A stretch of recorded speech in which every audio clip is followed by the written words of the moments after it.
સહયોગ આપો, કારણ કે તમારી પણ જવાબદારી છે કાયદો વ્યવસ્થા જાળવવાની. તમે પણ ચિઠ્ઠીના ચાકર છો, અમે જાણીએ છીએ, પરંતુ અમે પણ અહીંયા જે વાત લઈને આવ્યા છીએ એ વાત અમારી પણ વ્યાજબી છે. તમે પણ સ્પર્ધાત્મક પરીક્ષા પાસ કરીને ક્યાંક કોન્સ્ટેબલ હશો, હેડ કોન્સ્ટેબલ હશો, પીએસઆઈ હશો કે એએસઆઈ હશો, તમે અમારી પણ વેદનાને સાંભળો અને સમજો. આ વાત એ પોલીસ તંત્રને પણ ખબર પડવી જોઈએ.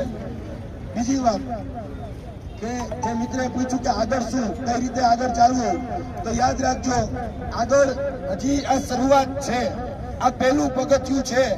તમારી પરીક્ષા હવે શરૂ થઈ છે, કારણ કે તમે જે ફિઝિકલની બધી તૈયારી કરો છો ને, આ ફિઝિકલ પરીક્ષાનો એક પાર્ટ છે.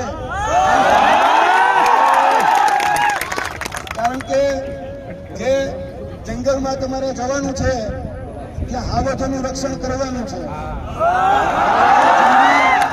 જંગલી પ્રાણીઓનું રક્ષણ કરવાનું છે. ત્યાં તમારે પેલા ચંદન ચોર જે આવે એને પણ તમારે ઘર ભેગા કરવાના છે.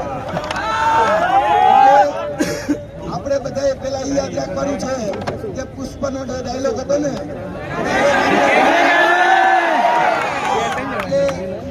છૂટવાનું તો પેલા નતું થતું, અત્યારે પણ નથી થતું.